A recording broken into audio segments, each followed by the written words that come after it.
at ng babaeng si Bathsheba na may asawa ng iba at ipinapatay pa ni David yung asawa nitong babaeng ito para makuha niya ang babae. At pagkatapos nagkaroon sila ng anak. At dahil sa kasalanan na ito ni David, ay nagkaroon ng kaparusahan na dumating sa pamilya. Curiously, the punishment directly went to the child. The child got sick. At itong si David ay nag-ayun, nagdasal ng mataimtim, kinilala ang kanyang kasalanan at pagkakamali, at inilapit sa Panginoong Diyos na ang batang ito ay buhayin. At ito ang babasahin natin, 2 Samuel chapter 12. We will begin with verses 16 to 17. So David went without eating to show his sorrow, and he begged God to make the boy well. David would not sleep on his bed, but spent each night lying on the floor. His officials stood beside him and tried to talk him into getting up, but he would not get up or even eat with them. David committed a grave sin. He desired a woman who was somebody else's wife. Ipinahamak niya ang lalaking ito sa digmaan, bagamat ito'y sarili niyang kawal, para at nang mabalo ang babae ay kanyang iniuwi at ginawa niyang isa sa kanyang mga asawa. At ang bata ay ipinanganak, ang batang naging bunga ng kanilang ugnayan. Subalit ang batang ito nagkaroon ng grabing sakit. So we see here, David is inconsolable. He fasts and prays. He denies himself creature comforts to show how sorry he was for his sins. He does everything to keep his son alive. Let's get on with verse 18. The child had been sick for 7 days. They said to each other, even when the boy was alive, wouldn't David listen to us? How can we tell him his son is dead? He might do something terrible. Mahirap nga naman, nung buhay pa yung bata, hindi nila makausap tong ama, ayaw kumain, ayaw humiga sa kanyang kama, nandun lamang nakahandusay sa sahig, hindi naliligo, hindi nag-aahit, hindi sumasamba, panay lang ang ayuno at dasal. Namatay ang bata makalipas ang 7 araw at lalong lumaki ang problema.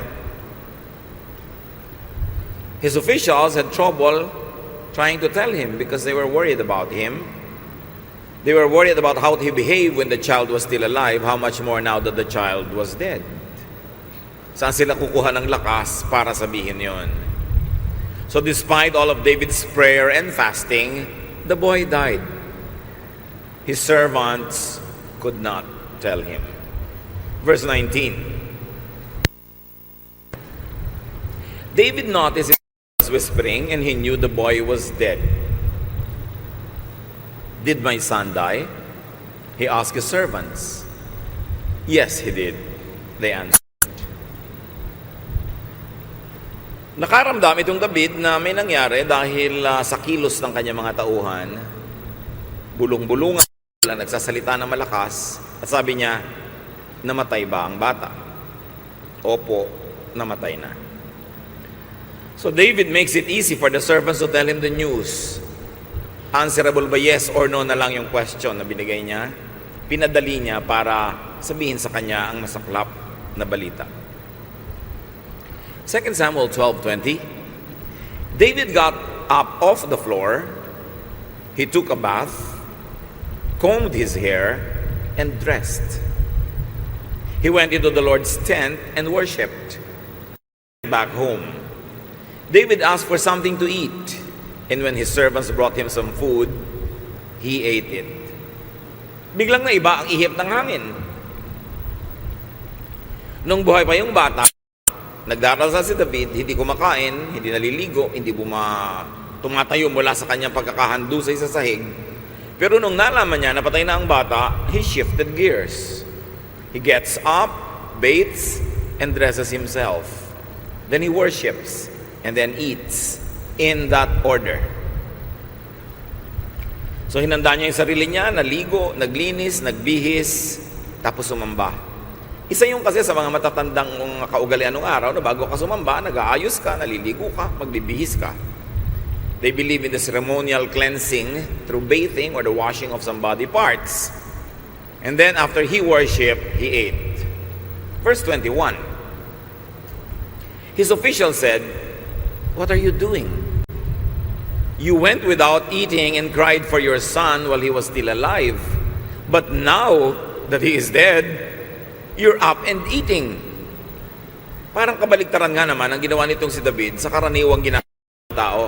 Kung kailan pa namatay na, yung ipinananalangin niya, tsaka siya naligo, nag-ayos, nagsuklay, sumamba at kumain.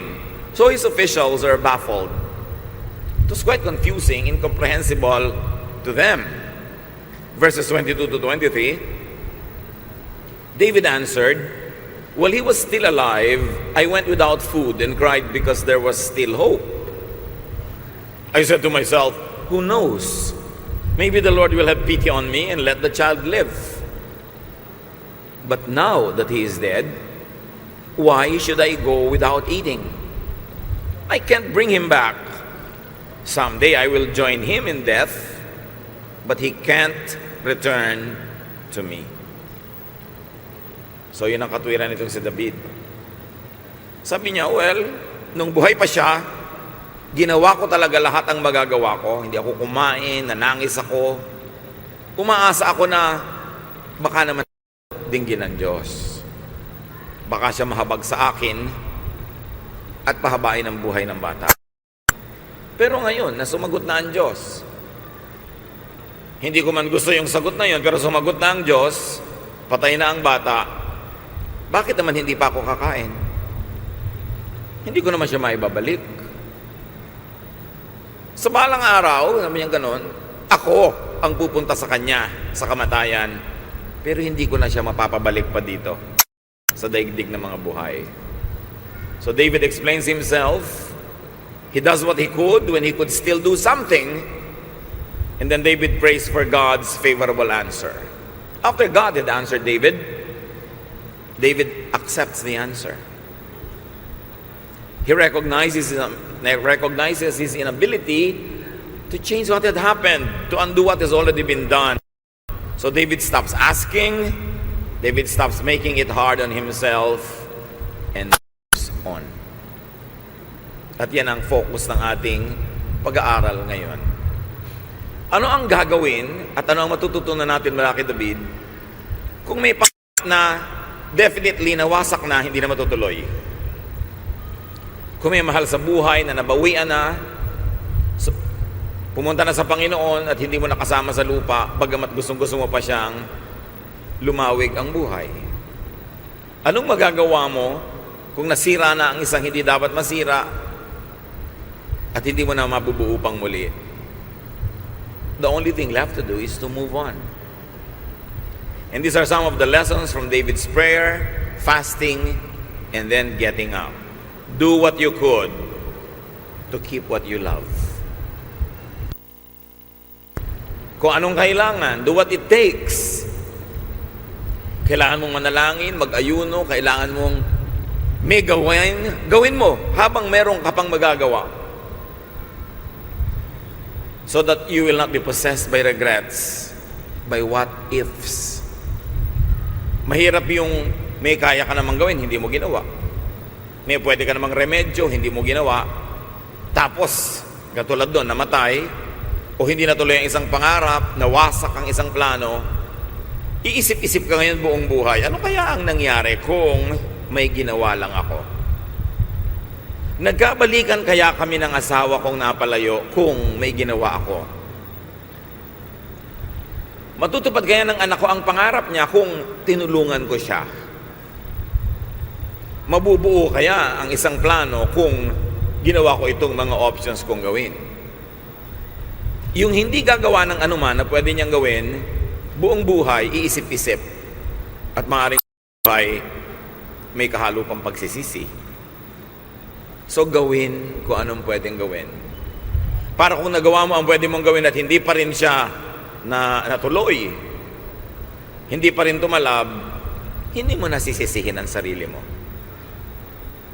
When you lose what you love in spite of your efforts to keep it,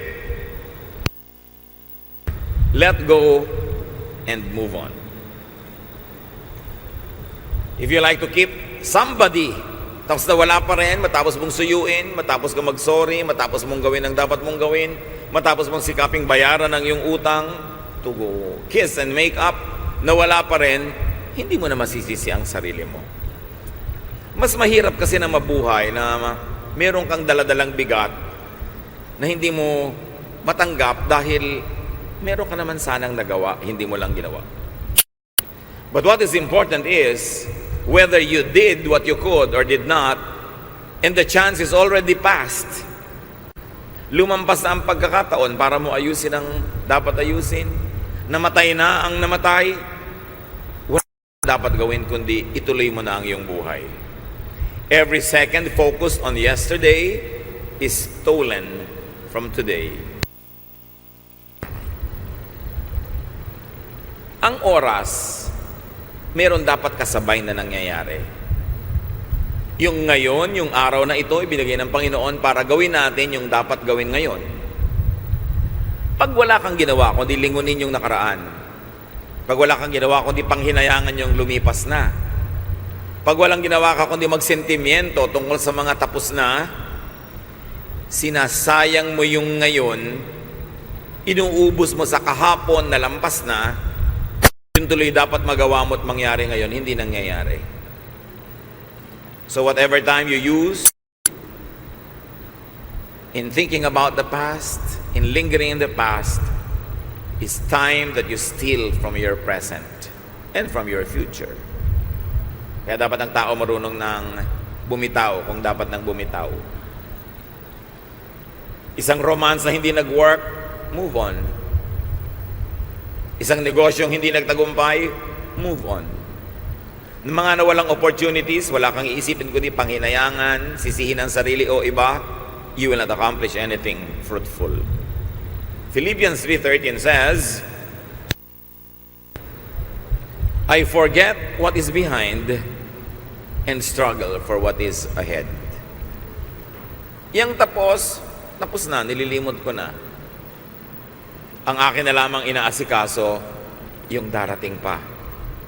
So kung lumampas na yung tren na sasakyan ko, yung bus na sasakyan ko, ano pa magagawa ko lumampas na? Maghahanda na lang ako para pag dumating yung susunod, makasakay ako. Pero kung wala kang ginawa, kundi lingunin yung natapos na, yung wala na, dumating na yung pagkakataon mo uli, lalampas kasi hindi mo napansin. What goes away? People, opportunities, time, health, and youth, that cannot be taken back. You only have to make a firm resolve to make the most of today and tomorrow. Tapos na yung tapos na. What should you pray and fast for at this time? What is still doable, achievable, receivable? Do what you can. Huwag magkakataon. Gawin ang pwede pa. Baka mamaya, medyo nagkakalayo kayo ngayon ang mahal mo sa buhay, pero hindi pa naman kayo totally magkalayo, may magagawa ka pa kung gusto mong iligtas yung relasyon na yan. Sino man yun, asawa mo, anak mo, magulang mo, may pwede ka pang gawin. Meron kang gustong hinga ng tawad o patawarin, habang buhay pa, puntahan mo na, pinupuntahan. Magawa mo na dahil baka mamaya isang araw mabalitaan mo lang namatay, wala ka na magagawa. Kailangan gawin ang pwedeng gawin. That is the gift of time. For us to be able to correct past errors, to strengthen ourselves so as not to commit the same errors in the future, or to minimize the possibility of committing them again. Therefore, influence what you can. Ang mga bata, habang maliliit pa yan, nagsisiksik pa sa magulang, gusto laging kasama ng magulang, do what you can now to give them positive influence, to teach them core values, to teach them godliness, to love them and get loved by them. Because there comes a time when they don't even want to be seen with you in the mall. Dumarating yung panahon na yung mga bata, ayaw kasama yung mga magulang, nakakantsawan ng kapwa bata. O natural ba yun na gusto nilang magkaroon ng pakpak at lumipad? Pag nagsimula ng lumipad yung mga yan, mag-aral, mag-dorm sa malayo, tapos mag-employ, they'll put up a business, they'll be far from you. Halos makikita-kita na lang kayo pag kami mga malahalagang okasyon, o sadly, pag kami lamay, o may nakaratay na sa ospital. Tapos iisip-isipin mo, nung araw gusto laging sumama ng anak ko, hindi ko naman sinama. Nung araw gusto ng anak ko, laging umuwi ako para maglaro kami. Hindi naman ako umuwi ng maaga. At ngayon na gusto mong makasama siya, siya naman tong hindi pwede. So do what you can when you have time. Lagi ko nga sinasabi sa mga batang mga magulang na laging yung anak ay nakaukyabet, nakakapit, nakakalong, nakayakap. Samantalahin mo, hindi yan nagtatagal. Dumarating ang panahon, mahal ka pa rin yan, pero naiiba yung expression mo, naiiba ang priority. May gagawin kang mabuti sa isang tao, gawin mo habang bata, habang impressionable. Kaya nga yung iba, gusto ko po sana mag-graduate school, gusto ko mag-PhD, gawin mo na habang bata ka, para matagal kang mag-enjoy ng title mong doctor. Kesa naghihingalo ka na nung matapos mo yung PhD mo, 3 araw mo lang nagamit, tapos naikabit na lang sa lapida mo na. Panahon kasi ang lahat ng bagay. May panahon ng pagtatanim, mahilig ka palang kumain ng mga prutas, mayroon ka namang tataniman na kaprasong lote, taniman mo na habang maaga. Pag nagtanim ka ng 80 anyos ka na, baka next generation na yung kakain ng bunga nun. Gawin ang pwede pa. Isipin niyo mga kapatid, ano ba talagang gusto niyong gawin sa buhay? Pwede pa ba? Gawin na. Yung mga makakatitalampakan, laging gusto magbiyahe. Meron naman kayo halawang panggastos at panahon. Gawin nyo na ngayon dahil pagka naka-wheelchair na kayo, nakaratay na kayo, mas mahirap gawin yon. Kaya naman yung mga tao na may mga laya para gawin yung mga gusto nilang gawin, huwag natin laging pigilan. I always say, children are not always children. Don't rush their childhood. Huwag mong expect na yung mga bata maging mature. They have all the time in the world to be old. Ang tagal-tagal mong matanda. Sandali ka lang bata. So bakit papatandain mo agad yung bata? Meron pang humihingi ng payo. Yung anak po namin, grade 1, gustong i-accelerate sa grade 4. Kasi ang galing-galing niya. So, ipapa-accelerate nyo. Sige po, syempre po, maging grade 4 siya. Para ipagyabang nyo. Na yung anak ko nga, grade 1, naging grade 4 gusto nyo ba? 12 years old pa lang siya, tapos na medisina. By 16, ang tanda na niya. Tapos hindi na babalik yung kabataan niya. Doon ngayon siya magbabata-bataan. Kaya maraming matatanda nagbabata-bataan Kasi hindi nagkaroon ng chance magkabata, maging bata. Pinatanda agad ng magulang sa dami ng assignments, sa dami ng trabaho, o kaya pina-accelerate ng pina-accelerate. Let children be children. Give them time to play. Ano ba namang achievement yung grade 1 na naging grade 4? Talaga bang dapat mangyari yun? Gusto nyo 12 anyos, may anak na. O hindi pa dapat, di ba? May panahon ng lahat. Even young people, I always admonish the elders, allow them to be young. Gusto nyo lagi nasa bahay. Samantalang pagka naman ikaw ay 80, 90 na inip ka sa bahay, wala ka namang magawa, hindi ka makaalis. Bata, pali pa rin, may pakpak, basta't may guidance, may itinanim kang turo bago lumipat. Sabi nga, train up a child in the way he should go. When he is old, he will not depart from it. Do not deprive people of their opportunity to have a full life in whatever stage of life they are in.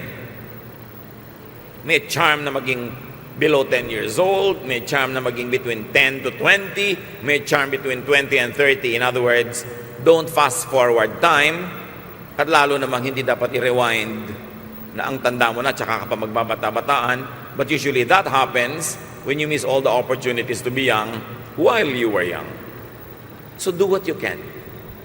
There's nothing more vain or bitter than a person advanced in years possessed by regrets. Mahirap pagsisihan yung sana nagawa ko na to, sana nagawa ko na. Hindi lang yun mga kapatid. Sa pang-araw-araw na buhay, marami tayong natatanggap na sugat. May malalalim, mayroong hindi kalaliman. Pero lagi tayo nasusugatan. Laging mayroong magsasabi ng bagay na masakit, mahapdi sa ating puso.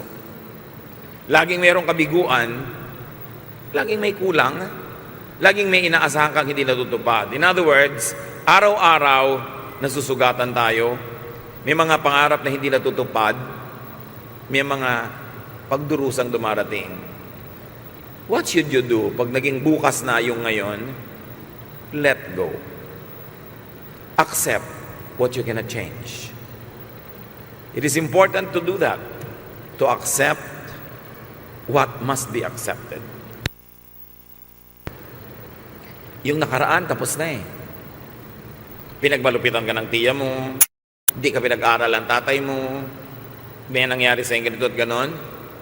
What's the point na ulit-ulitin mo yan sa buhay? What's the point na ungkatin? You've got to accept it, that it's a part of the past, and the past cannot be changed. The only thing you can change about the past is your attitude about it. So hindi natin kayang baguhin yung lumipas, pero pwede natin baguhin yung ating pag-iisip tungkol sa lumipas. At bawat kabiguan, pwede nating maging advantage yan kung pag-aaralan natin na huwag nang ulitin ng mga pagkakamali. Bawat mga pagdurusa, pwede natin gamitin para patibayin ang ating kalooban at pagkatao, imbes na igupo tayo nito at sirain. The same heat that melts the wax hardens the clay. So the same difficulty, the same painful experiences can destroy you or can make you. You can choose what to do with it. So accept what you cannot change, or accept for now what you cannot change for now. Meron naman pwedeng baguhin, kaya lang hindi pa ngayon. So wag muna. Hintayin. Minsan may magtatanong sa akin, Pastor, may problema po ako, ano po kayang dapat kong gawin? Ano ba sa tingin mo ang mga pwedeng gawin? Wala po akong maisip na pwedeng gawin. Eh di wala kang gawin. Wala ka palang maisip eh. Bakit ka gagawa ng hindi mo naiisip na tamang gawin pala? Marami mga problema, alam nyo ba? Inaayos niya yung sarili niya. Bigyan nyo lang ng oras. Maraming ganun. Kumisan problema mo kung paano mo tatanggalin sa buhay mo yung isang tao. Sino man yon. Pero pag tinanggal mo ngayon, masakit, mahapdi, madugo, magulo. Ba't mo naman tatanggalin ngayon? Kung yung advantage ng pagtanggal sa kanya ay mas maliit kaysa doon sa ang laking disadvantage pag tinanggal mo siya ngayon, di wag muna. Let time solve it for you. Kasi dumarating yung panahon na aayusin na ng kalikasan ng kanyang sarili. Dahil that's what nature does. Nature always renews, restores, and rearranges itself. You should know and have the wisdom when to actively participate in the changing of things, and then the wisdom to know when you just sit back and let things happen before you. Wala ka pang commitment, wala kang pananagutan, nangyayari. So pag hindi malinaw mga kapatid ang pwedeng gawin at dapat gawin, edi wala ka muna dapat gawin. Lalo't hindi naman nakataya yung buhay mo, hindi naman matter of life and death. Do not contend with your reality. Yan ang isa sa mga pinakamahirap kumisan sa tao, pag nilalabanan mo yung katotohanan. Yung reality mo, tanggapin mo para lumuwag ang buhay mo. Change what you can change. Accept what you cannot change.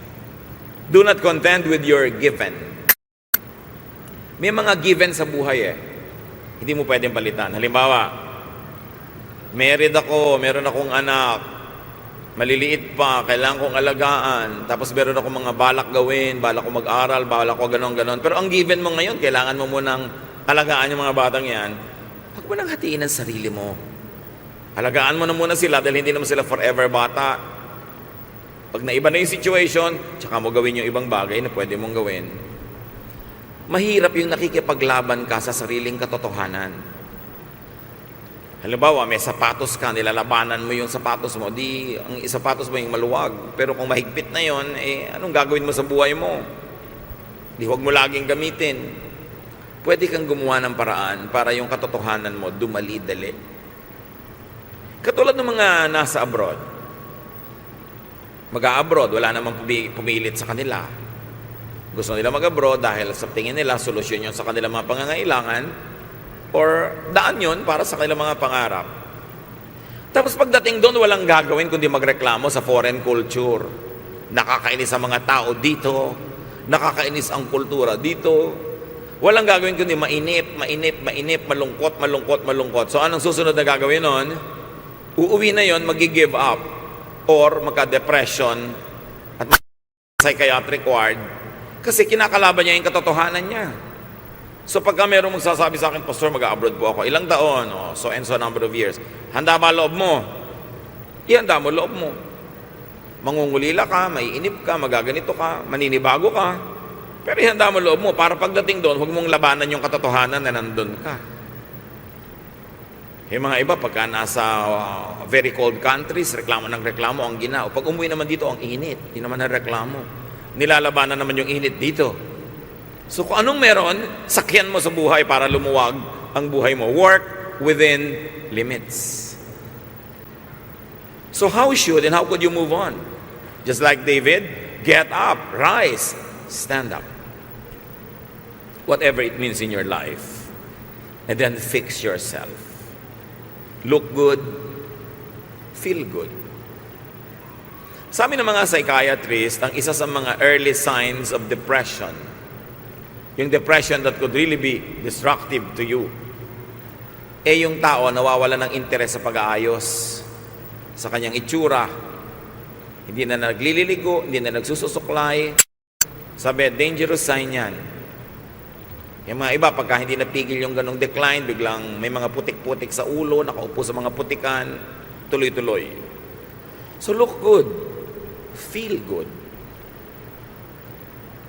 Kung minsan, mahirap i-reverse pagka medyo na-depress ka, parang wala ka talagang gana. Pero anong gagawin mo? Magpapakain ka sa depression mo o balabanan mo siya dahil pwede mo naman palitan. Pwede mong ibahin. What else did David teach us? Worship.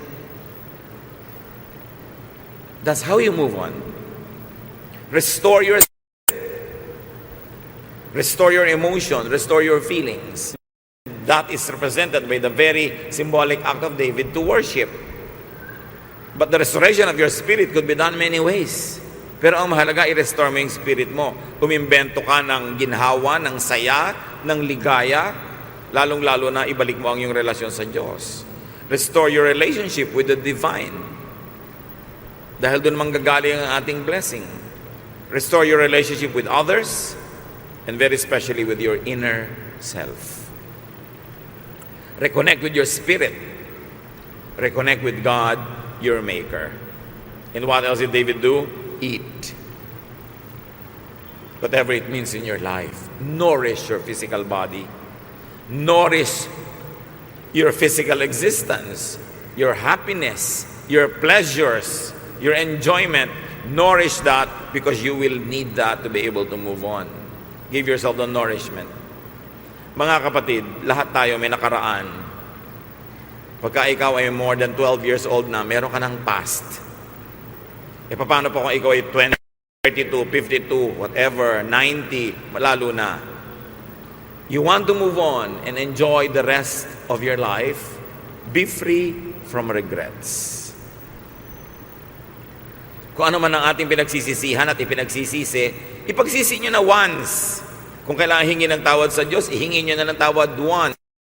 Kailangan nyo humingi ng tawad sa tao, gawin nyo na. Then forget about it. Be free from what is already lost. Nawala ang relo mong mahalaga, nawala ang hikaw mo, nawala yung cellphone mo, nawala yung ganon. Nawala na, tama na. Hindi ito yung makakakita ka ng ibang cellphone, sabi mo, mas maganda sana yung cellphone ko, kaya lang nawala. Nawala na pala, kalimutan mo na. Bumili ka ng bago, kung wala kang pambili, limutin mo. Pero huwag mong laging isipin. Nakapag-asawa ka nang hindi mo first love.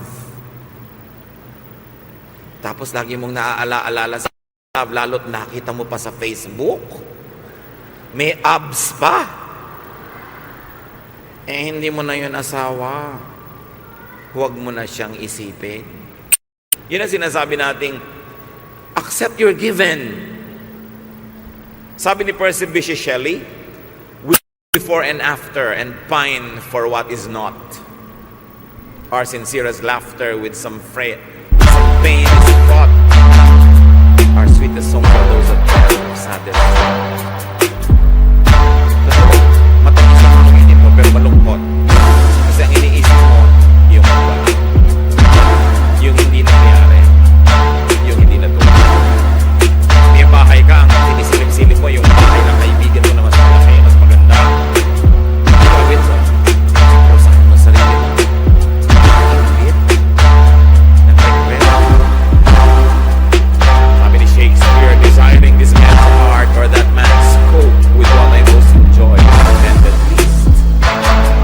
The moment you begin comparing yourself with others, especially compared favorably, you are digging your own grave. So humanap ka na ikaw. Be free from the past. Huwag din masyado maging sentimental. You want to preserve a few heritage architecture, do it. But you cannot preserve the entire country because you will not move on. You want to preserve some artistic expressions, music, dance, do it so that you have a reference to the past. You have a link with your past, but you've got to move on with new trends and new things because life goes on. Past is past. Done is done.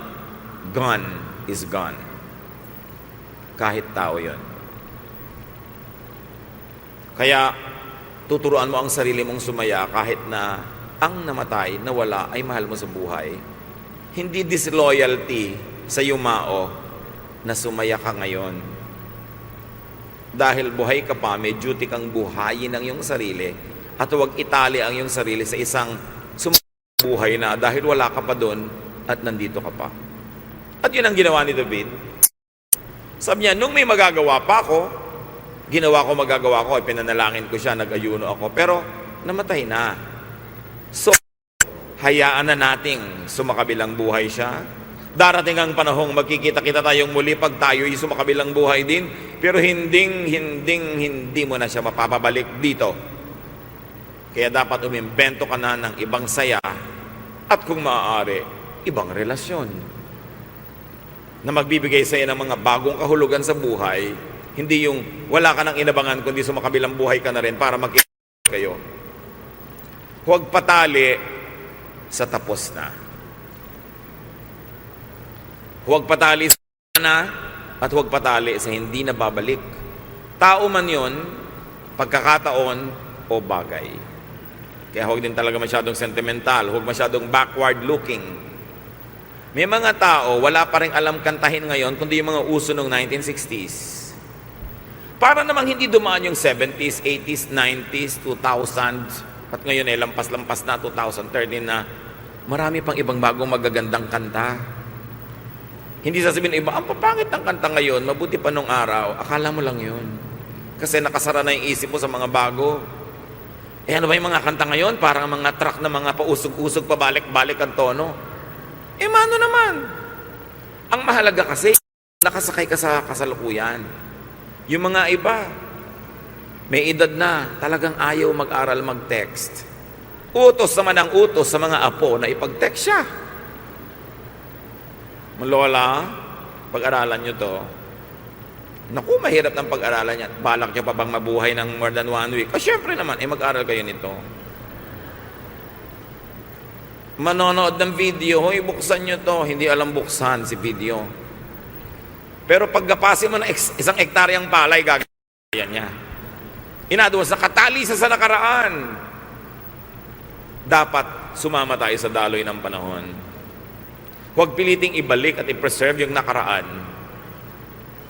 Preserve a little of it so that you will have memories and references. But you cannot live in a time capsule and trap yourself in something that is already gone. Huwag labanan ang paglakad ng panahon. Ano ba naman ang mga buhok ngayon? Bakit? Hindi pantay-pantay. Di ba? Yun na ngayon ang bagong maganda eh. Yung mukhang sa bukot, cool. Di ba? Hindi na uso yung masyadong pantay-pantay. Lalabanan yun. Kanya-kanya naman ang uso ang panahon. Kaya marami mga nanay ngayon, mukhang kapatid lang ng mga anak nila eh. Kasi sumasabay sila sa panahon, kumisa nga, nadadaig pa nila yung anak nila eh. Hindi katulad ng araw yung mga nanay, pagka 40, nakapusod na. Hanggang burulan na yun, nakapusod na. Wala nang palitan. So nagmumukha talaga matanda dahil naiiwan ng panahon. Hindi naman masamang magmukha matanda. Pero ang point, nababawasan ka ng fun, ng joy, ng verve, ng mga vitality pag puro sentimiento ang iniisip mo. So be free with the flow of time, because for everything there is season and a time for every matter under heaven. There's a time to love. Love people when they are still around to receive your love. When they are no longer around and there's nothing you can do, love someone else. Give your love to somebody else so that you will keep loving and continue to be lovable. It is not disloyalty to those who have gone. It is loyalty to life. And loyalty to life is loyalty to the life giver, God, who is our Creator. Ano mga kapatid ang dapat nyo nang bitawan at lampasan? Huwag na kayong lumabas sa mga pintuan na yan, nadala nyo pa rin. Bitawan nyo na. Move on. Your hands cannot receive fresh blessings when they are selfishly clinging on to something that you must already let go. Panginoong Diyos, nawawalang masayang na panahon sa buhay namin. Mapahalagahan namin ang bawat sandali. Huwag kaming matali sa tapos na nabubulag tuloy kami sa nandito't kasalukuyan. Teach us, O Lord, to value the present and not to invalidate it because of our overcommitment to the past. Past namin, maging past mistakes and sins namin at ng kapwa, limutin na namin. Lalo't ko ang pagsariwa at pag-alala dito'y lalo lang sumusugat sa aming damdamin. Turuan niyo kami, Panginoon, na palampasin na yung lampas at buong galak, buong kasiyahan na harapin yung paparating.